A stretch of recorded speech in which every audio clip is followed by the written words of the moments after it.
The day my daughter left me at that nursing home, she didn't cry, she didn't hesitate, and she didn't even look back twice, which is what made it feel less like a difficult decision and more like a transaction that had already been finalized long before we ever reached that building. Because people who struggle with choices show it in their body language, in their tone, in the way they delay actions just a little longer than necessary. But she showed none of that. Her movements were efficient, her voice was calm, and her eyes avoided mine just enough to suggest that whatever she felt had already been processed somewhere else, somewhere I was no longer a part of. And as the door closed behind her and the silence settled into the room, I realized something that didn't hit all at once but spread slowly through my thoughts. This wasn't the beginning of something unfortunate. It was the end of something that had been quietly breaking for a very long time. The room they gave me was clean, organized, and carefully designed to feel comfortable, but there's a difference between comfort and belonging, and you can sense it immediately, because comfort is something that can be arranged with furniture and lighting, while belonging is something that exists in memories, in familiarity, in the small details that make a place feel like it holds part of your life. And this room had none of that. It was neutral in a way that felt deliberate, as if it was meant to erase individuality and replace it with something standardized, something temporary. And as I sat there listening to distant footsteps echoing through the hallway, I began to understand that this wasn't just a change in location, it was a shift in identity, a quiet reclassification of who I was and where I belonged. She had explained it to me earlier, of course not in a harsh way. Not in a way that would make her seem careless or cruel, but in a tone that framed the decision as necessary, practical, even responsible, talking about care, safety, and how this environment would provide support that she couldn't manage on her own anymore. And on the surface, everything she said made sense. It was logical, structured, almost convincing, but there was something missing beneath those words. Something that logic can't replace, and that absence is what stayed with me long after the conversation ended, because sometimes people don't lie outright. They simply present a version of reality that removes the parts that would make their decision harder to justify. What she didn't mention, what she carefully avoided, was how quickly everything had been arranged, how the decision seemed to move forward without pause, without the kind of gradual build-up that usually comes with changes this significant, and that speed told its own story, one that didn't need to be explained directly, because when something happens too smoothly, too efficiently, it often means the planning didn't start when you were told it did. It started much earlier, in conversations you weren't part of, in decisions made without your input, and that realization added a layer of understanding that was difficult to ignore because it suggested that this outcome wasn't just possible. It was inevitable from the moment certain choices were made behind the scenes. But what she didn't know, what she never thought to question, was that while she was planning where I would go, I had already made decisions about what would happen to everything I owned, and those decisions weren't recent. They weren't reactions to her actions. They were part of a plan I had been quietly putting into place long before any of this became visible. Because there's something you learn over time. When you pay attention closely enough, people reveal their intentions in small ways, long before they act on them. And if you notice those signs early, you have a choice. You can ignore them and hope they don't lead anywhere, or you can prepare for the moment they finally do. The house she thought she would eventually take control of wasn't waiting for her anymore. It hadn't been for quite some time, and that detail, that single shift in ownership, was something I had kept entirely to myself, not out of secrecy but out of certainty. Because I knew that once certain expectations are formed, they begin to influence behavior. They shape decisions in ways that aren't always obvious at first, and I wanted to see what would happen when those expectations were allowed to develop naturally, without interference, without correction. Because sometimes the only way to understand someone's true intentions is to let them believe that everything is going exactly the way they expect it to. Sitting there in that quiet room with nothing but time and memory, I didn't feel anger the way people might expect. Because anger requires a sense of surprise, and by that point there was very little left that felt unexpected. What I felt instead was something more measured, more controlled, a kind of clarity that comes from seeing a situation unfold exactly the way you predicted it might. And while that clarity doesn't make the outcome easier, it does change how you respond to it. Because when you've already accepted the possibility of something happening, you don't react to it emotionally in the same way you observe it. You analyze it. And you wait for the moment when everything reveals itself completely. The second day in that nursing home felt longer than the first, not because anything significant happened, but because the absence of change makes time stretch in ways that are difficult to ignore. And as I watched the routine unfold around me, the quiet repetition of schedules, meals, and movements, I began to notice something else beneath the surface, something subtle but consistent. Most of the people there weren't just placed, they were left. And there's a difference between those two states that becomes clearer the longer you observe it, because being placed suggests intention tied to care, while being left carries a sense of finality of decisions made not just for convenience but for distance. And as I considered that distinction, I couldn't help but reflect on how quickly my own situation had transitioned from one to the other. What made it more interesting, though, wasn't the environment itself, but the silence from her side, because after that initial drop-off, after the brief explanation and the carefully structured reasoning, there was nothing, no follow-up call, no message checking, in no attempt to maintain the appearance of connection, and that absence spoke louder than anything she had said before, because people who act out of necessity tend to reassure themselves by staying involved. They check, they confirm. They try to validate that their decision was the right one. But when that doesn't happen, when the silence becomes consistent, it suggests something else entirely, something closer to relief than responsibility, and that realization settled into my thoughts with a kind of quiet certainty.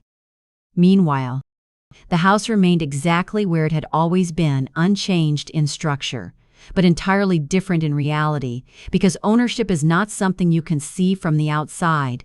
It doesn't alter the appearance of walls or the arrangement of rooms, but it defines everything beneath the surface.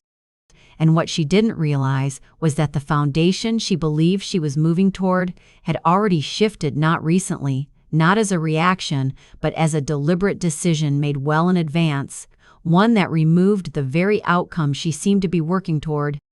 And that contrast between perception and reality created a situation that was almost inevitable in its unfolding, because when someone builds their expectations on something that no longer exists, the result is not just disappointment, it's exposure. I remembered the day I finalized that decision, not because it was dramatic, but because it was quiet, intentional, and free from urgency, which is how the most important decisions are often made, without pressure, without emotional influence.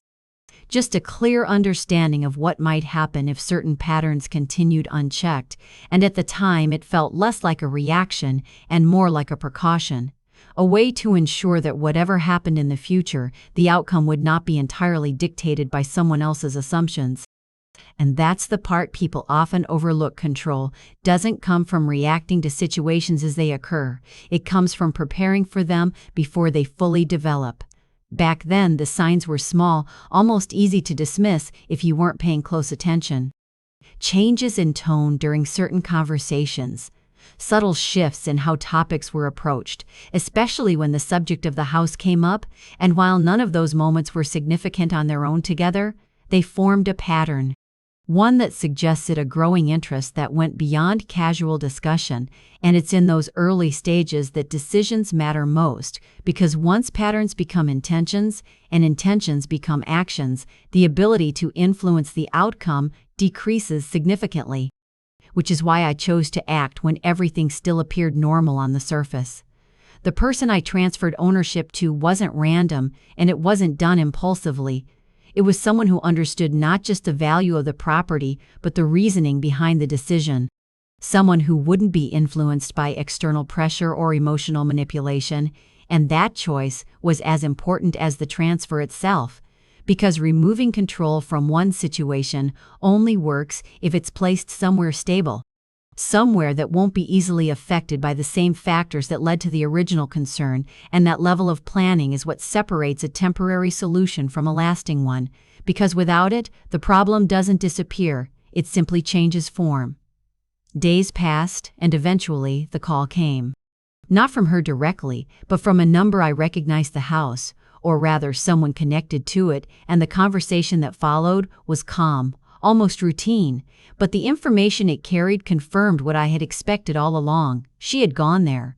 Not out of nostalgia, not out of sentiment, but with purpose, asking questions, making assumptions, trying to understand how and when the transition of ownership would occur, and that moment, more than anything else, revealed the gap between what she believed and what was actually true, because when expectations meet reality without preparation, the result is rarely subtle.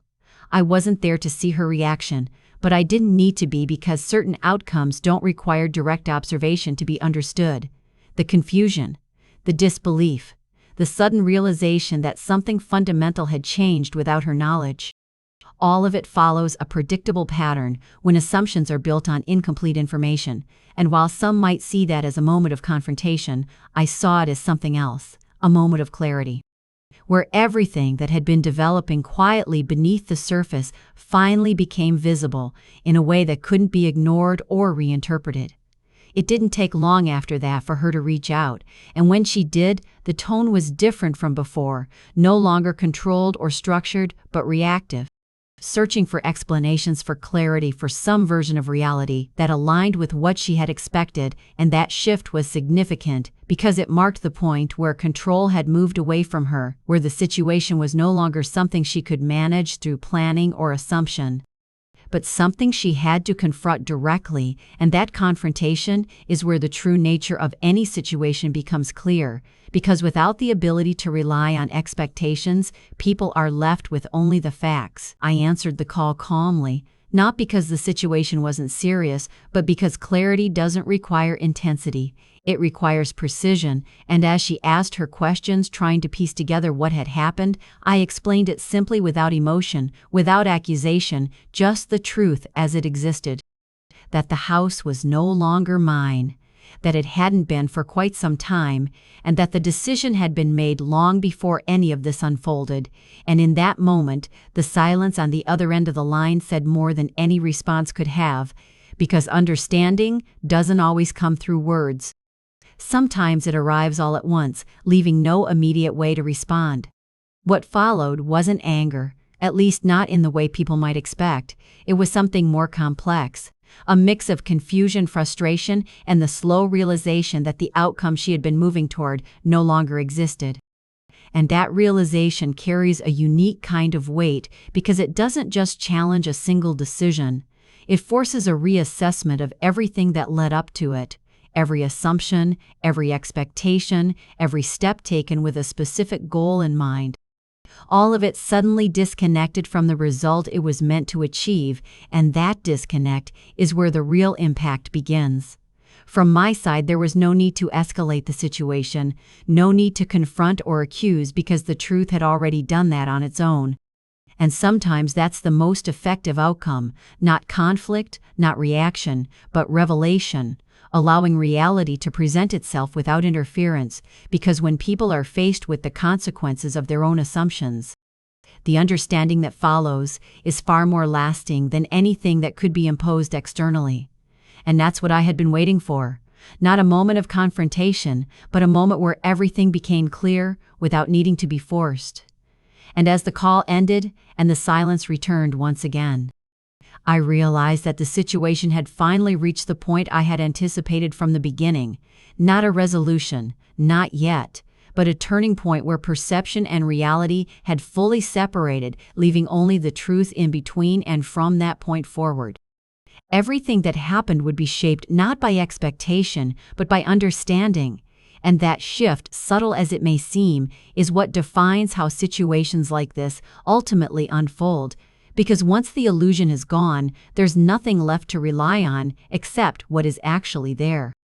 The silence after that call didn't feel empty. It felt heavy, like something had shifted in a way that couldn't be undone. And while nothing physical had changed in that moment, the understanding between us had been permanently altered, because once truth replaces assumption, there's no way to return to the version of reality that existed before it, and that's what made everything feel different. Not louder, not more chaotic, but more defined, as if every detail now carried a level of clarity that had been missing before, and that clarity doesn't bring comfort. It brings awareness, and awareness has a way of forcing you to see things exactly as they are, without the softness that uncertainty sometimes provides. She didn't call back immediately, which in itself was telling, because people often need time not just to process new information, but to reconstruct their understanding around it, to find a version of events that still makes sense to them. And when that takes longer than expected, it usually means the gap between expectation and reality is wider than they anticipated, and in this case that gap was significant. Because it wasn't just about a house, it was about everything that had been built around it. Every assumption about the future, every decision influenced by what she believed would eventually happen, all of it now disconnected from the outcome it was meant to lead to. From my perspective, there was nothing left to reveal, no hidden detail waiting to be uncovered, because everything that mattered had already been set in motion long before this point. And that's what made the situation so unusual. It wasn't reactive, it was structured, built over time in a way that didn't rely on immediate circumstances, but on long-term observation, and that kind of preparation changes how events unfold, because instead of reacting to what happens, you watch it align with what you already understood might happen. And while that doesn't remove the emotional weight, it does change how you carry it, making it feel less like a shock and more like a confirmation. The next time she reached out, the tone had changed again, not reactive this time, but controlled in a different way, more cautious, more deliberate, as if every word was being chosen carefully to avoid revealing too much while still searching for answers. And that shift reflected something important: the realization that the situation was no longer something she could navigate through assumption. It required understanding. And understanding requires asking the right questions, not just the ones that confirm what you already believe, but the ones that challenge it. And that's where the conversation began to move into a different space, one that wasn't about immediate reaction, but about trying to piece together a reality that no longer matched the one she had been operating within. She asked why I hadn't told her, why I hadn't mentioned that the house was no longer mine, and on the surface it sounded like a reasonable question, but beneath it was something more complex. An expectation that she should have been informed, that she had a right to know, and that assumption revealed more than the question itself, because it suggested a sense of entitlement to information that wasn't necessarily hers to expect. And that's where the situation deepened. Because it wasn't just about actions anymore, it was about perspectives, about how each of us viewed ownership, responsibility, and the boundaries that define both. I explained it simply, not as a defense, but as a statement of fact, that the decision had been mine to make, that it had been made based on what I observed over time, and that not every decision requires external validation, especially when it concerns something that belongs entirely to one person. And while the explanation was straightforward, the implication behind it was more significant, because it highlighted a difference in how we approach the situation, one based on independence and foresight, the other on expectation and assumption. And that difference is what ultimately led to everything that followed. There was a pause after that, longer than before. Not filled with confusion this time, but with something closer to realization, because understanding doesn't always come immediately. Sometimes it builds slowly, connecting pieces that didn't seem related, at first forming a clearer picture over time. And when that happens, the reaction isn't always emotional. It's reflective, a kind of internal processing that changes how everything is perceived moving forward. And in that moment, it felt like she was beginning to see the situation not just from her perspective, but from mine as well. Back at the nursing home, the routine continued unchanged, but my experience of it had shifted, because now the situation outside those walls had evolved into something more defined. Something that was no longer uncertain or unresolved, but actively unfolding in a way that aligned with what had already been set in motion. And that created a different kind of awareness, one that wasn't focused on where I was physically, but on how everything connected beyond it, because the environment may have been static, but the situation itself was still moving, still developing, still revealing new layers with each passing moment. The staff there remained kind, professional, consistent in their approach. But even their presence couldn't change the underlying reality of why I was there, and that's something you can't ignore no matter how comfortable the surroundings are, because comfort doesn't replace context. And context is what gives meaning to everything, and in this case, the context was clear. I wasn't there by choice, but I also wasn't there without preparation, and that distinction is what separated my experience from many others. Because while some arrived unprepared, caught off guard by circumstances, I had already considered this possibility long before it became real. And that preparation didn't just involve the house. It involved understanding people patterns, behaviors that don't change as quickly as situations do, because environments can shift overnight, but tendencies reveal themselves slowly, consistently over time, and when you pay attention to those tendencies, you start to see the direction things are moving in long before they arrive there. And that's what allowed me to make decisions without urgency, without pressure, decisions that didn't depend on what was happening in the moment, but on what I understood might happen eventually. From her side, the realization continued to unfold, not all at once, but in stages, each new understanding building on the last, creating a picture that was far more complex than what she had initially believed. And that complexity is what makes situations like this difficult to navigate, because once you move beyond simple explanations, you're left with multiple layers of meaning, each one influencing how the situation is perceived and how it's ultimately resolved. And that process doesn't happen quickly. It takes time, reflection, and a willingness to accept that not everything can be simplified into a single explanation. The conversations between us became less frequent but more meaningful, not because there was less to say, but because what was being said carried more weight, more intention. And that shift reflected a deeper change in how the situation was being approached, moving away from reaction and toward understanding. And while that doesn't erase what happened, it does create the possibility for something else, something that isn't defined solely by the past, but by how that past is interpreted and used moving forward. Still, the reality remained unchanged. The house was gone from her, reached the expectations tied to it no longer relevant, and the outcome she had been moving toward replaced by something entirely different. And that kind of shift doesn't just affect external circumstances. It changes internal perspectives as well, forcing a reassessment of decisions, motivations, and the assumptions that led to them. And that reassessment is often where the most significant changes occur, not in what people do next, but in how they understand what they've already done. And as everything settled into this new state, one thing became increasingly clear. This situation wasn't defined by a single action or a single decision. It was the result of a series of choices made over time, each one building on the last, leading to an outcome that could have been avoided but wasn't. And that's what gives it its weight. Not the inevitability of what happened, but the possibility that it could have been different if certain moments had been recognized and handled differently along the way. Because, in the end, it wasn't just about where I was or what had been done. It was about what those actions revealed about the assumptions people make when they believe the future is already secured, and about what happens when that belief is challenged by reality. Because reality doesn't adjust to expectation. It replaces it, and once that happens, everything that follows is shaped not by what was assumed, but by what is actually true.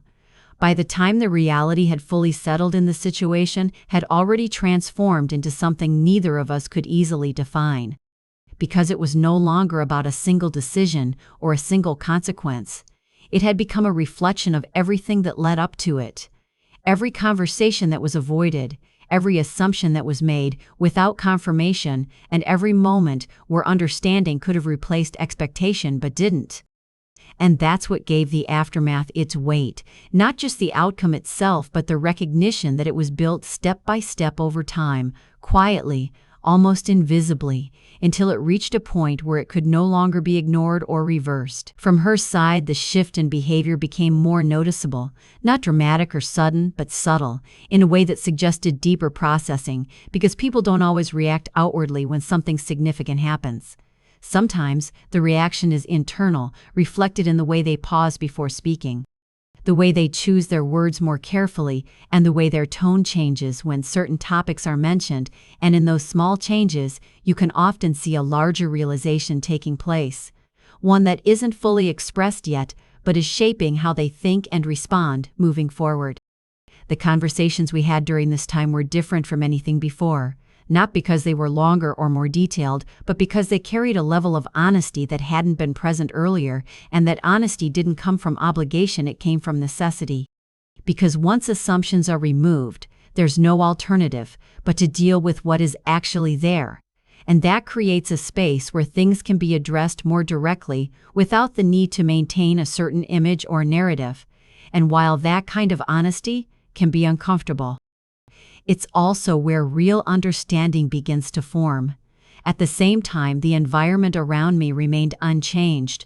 The same routines, the same quiet hallways, the same structured days, but my perception of it continued to evolve because now it wasn't just a place I had been brought to. It was a place I was observing from a different perspective, one that was no longer focused on the initial action that led me there, but on the broader situation that surrounded it, and that shift made everything feel less confined, not physically but mentally. Because understanding has a way of expanding your perspective even when your environment stays the same.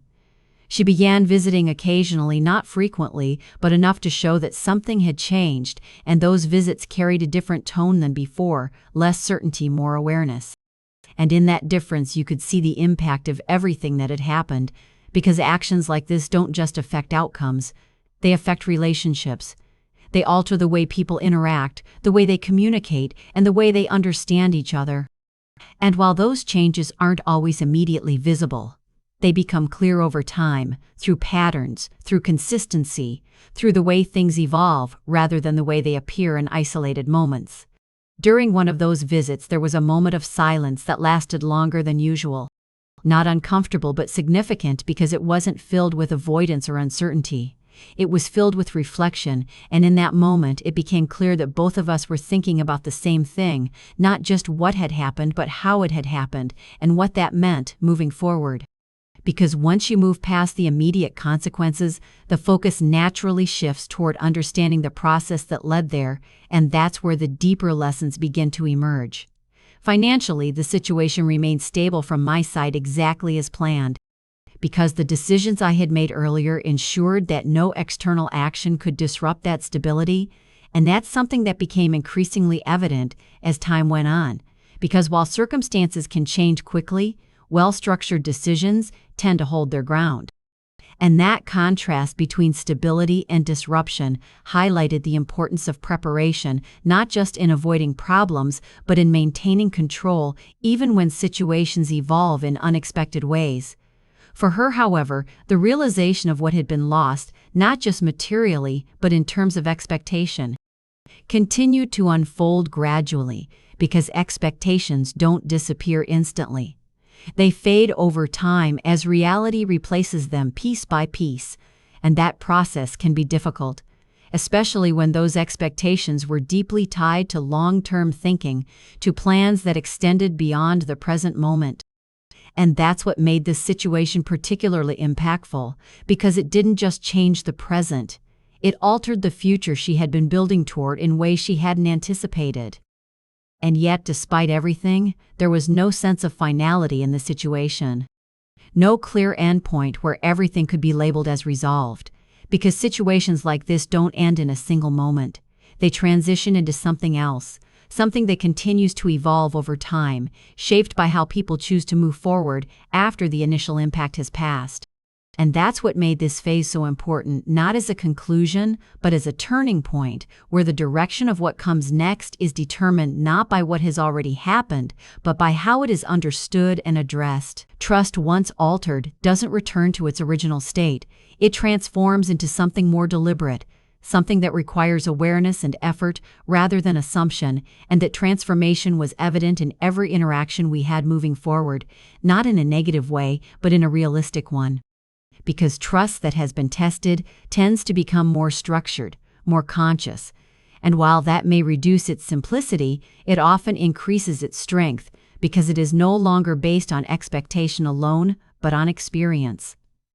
The nursing home, which once felt like an end point, now felt more like a temporary phase, not because the circumstances had changed, but because my perspective had, and that shift made all the difference, because when you understand that a situation is part of a larger process rather than a final outcome, it changes how you experience it, how you interpret it, and how you respond to it. And that understanding created a sense of control that wasn't tied to location or circumstance, but to awareness. From a distance, the entire situation might seem simple.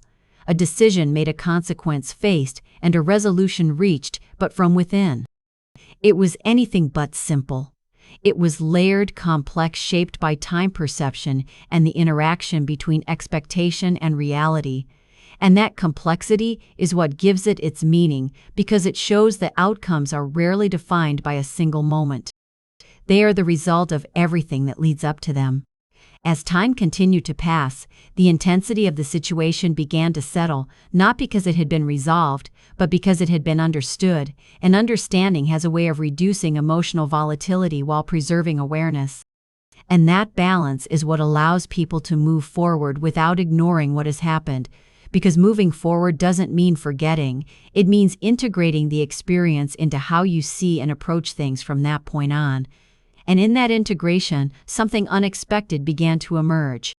Not reconciliation in the traditional sense, but a form of acceptance, not of the actions themselves, but of the reality they created.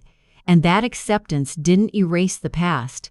It didn't justify it, but it allowed space for something else to exist alongside it. Something that wasn't defined solely by what had gone wrong, but by how it was understood afterward. Because in the end, the situation didn't just change where I was or what I owned, it changed how both of us saw the meaning of those things, and that shift, more than anything else, is what defines the true impact of what happened. Because when perspective changes, everything connected to it changes as well.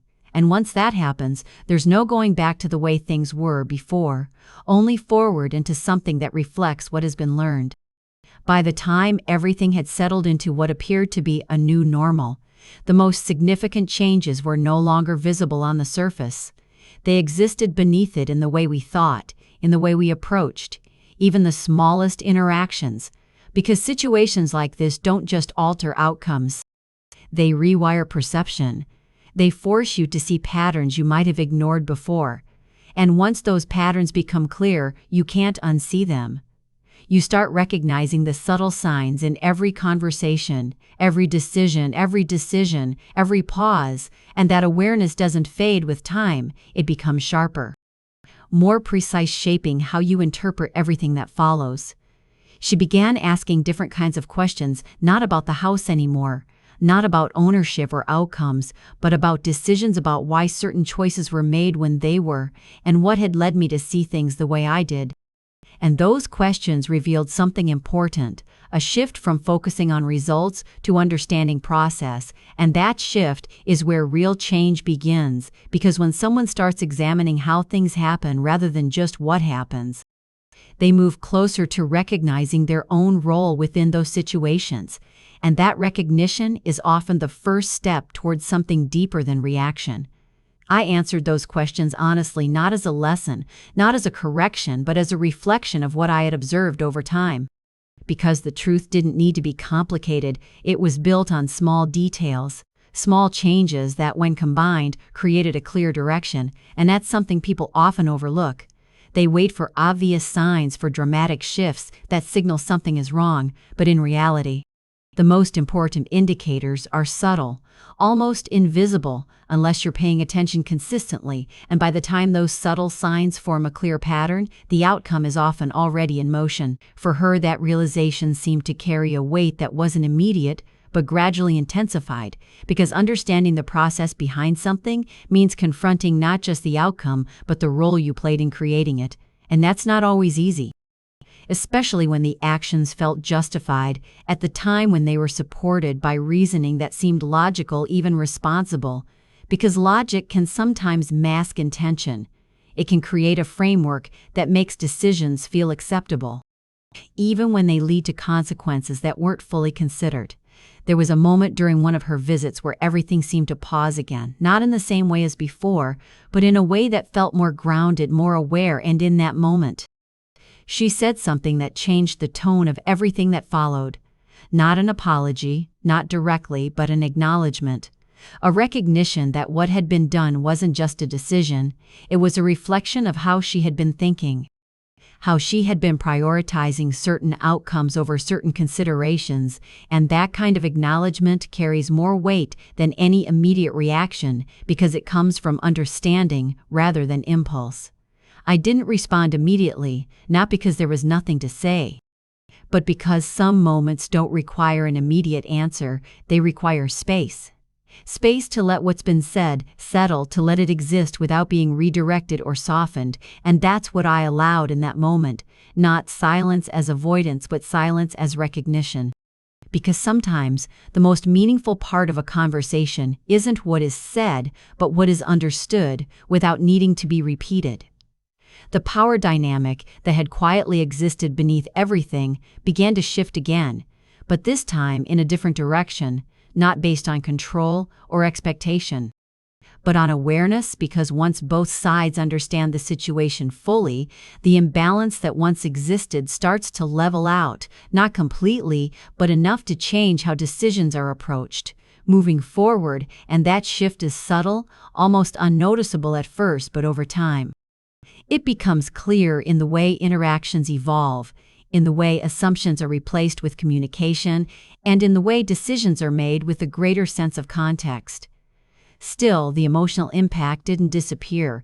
It changed form, becoming less immediate but more reflective. Because once the initial intensity fades, what remains is the understanding of what happened and why. And that understanding carries its own weight, one that doesn't demand reaction but influences perspective, shaping how both of us would approach similar situations in the future, not with fear, but with awareness, and that awareness is what ultimately defines whether something like this becomes a repeated pattern or a turning point. Looking back at everything, it became clear that this situation was never about a single moment. It was about accumulation, about how small decisions, small assumptions, and small shifts in thinking can build over time into something much larger than they appear individually, and that's what makes it difficult to identify while it's happening, because each part seems insignificant on its own. But together they create a direction that becomes increasingly difficult to change once it gains momentum. And that's where the real lesson exists, not in the outcome itself but in the process that led to it. Because outcomes are visible. They can be seen, measured, and understood after the fact. But processes are quieter. They develop beneath the surface, shaping everything without drawing attention to themselves, and unless you're actively looking for them, unless you're paying attention to the details that don't seem important at first, they can continue unnoticed until they reach a point where the result becomes unavoidable. The environment around me remained consistent, but my role within it had shifted internally because I was no longer just someone placed there by circumstance. I was someone who understood the circumstances fully, and that understanding created a sense of stability that wasn't dependent on location or situation, but on clarity. And clarity has a way of grounding you even when everything else feels uncertain. For her, the future had changed in ways that couldn't be easily adjusted, because once expectations tied to something specific are removed, they don't simply transfer to something else. They require rebuilding, rethinking, restructuring in a way that takes time and effort. And that process is often more challenging than the original plan itself, because it doesn't just involve creating something new. It involves letting go of what was once assumed to be certain. The conversations we continue to have reflected that rebuilding process, not directly, but through the way they evolved, becoming less about past actions and more about future understanding. And that shift indicated something important, that while the past couldn't be changed, it could influence what came next in a way that was more constructive than destructive. And that possibility is what creates movement forward, even when the starting point feels difficult. And yet, despite all of this, there remained a quiet truth beneath everything, one that didn't need to be spoken to be understood, that trust once altered never returns in the same form. It becomes something different, something more aware, more deliberate, and while that change can strengthen it in some ways, it also removes the simplicity it once had, replacing it with something that requires ongoing attention. Because in the end, the situation wasn't just about where I was placed or what had been taken or given away. It was about what those actions revealed, about how easily perception can diverge from reality when assumptions go unchecked, and about how quickly control can shift when preparation meets expectation. And that realization, more than anything else, is what defines the true impact of everything that happened. By now, everything had reached a point where nothing new needed to happen for the situation to feel complete, because completion doesn't always come from action. Sometimes it comes from understanding, from the moment when every piece of the situation fits into place, not perfectly, not comfortably, but clearly. And that clarity changes everything, because once you fully understand something, you no longer search for different explanations. You no longer question whether it could have been something else. You see it for what it is, and that certainty, while not always easy to accept, creates a kind of closure that doesn't rely on external resolution. She seemed to reach that point as well, though not all at once but gradually. Through the accumulation of conversations, reflections, and the quiet realization that the outcome she had once believed was inevitable had never actually existed in the way she imagined, and that kind of realization carries a unique kind of weight, because it forces you to confront not just what happened, but what you believed would happen, and how those beliefs influenced your actions in ways you didn't fully recognize at the time. There was a noticeable shift in how she approached everything after that, not just in how she spoke to me, but in how she seemed to think, more deliberate, more aware, less driven by assumption, and more grounded in understanding. And while that change didn't erase what had already happened, it did suggest something important. That the experience had created a level of awareness that might not have existed otherwise, and that awareness, while born from a difficult situation, had the potential to influence everything that came next in a more meaningful way.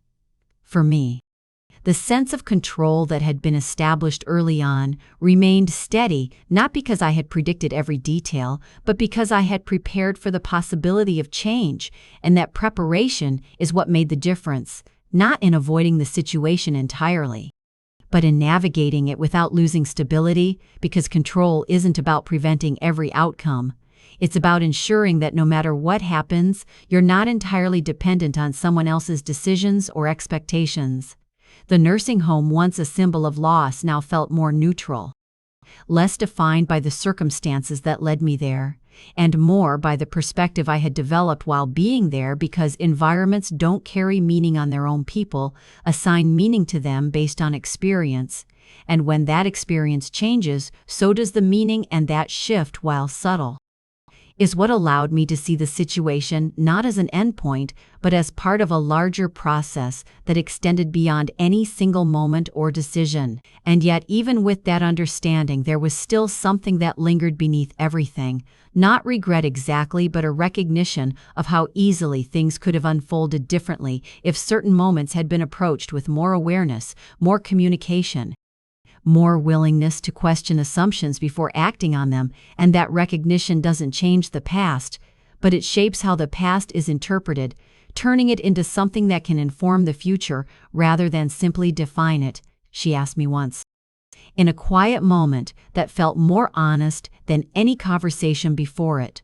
Whether I had known this would happen, whether I had seen it coming in a way that made everything feel inevitable, and the answer wasn't simple, because foresight isn't the same as certainty.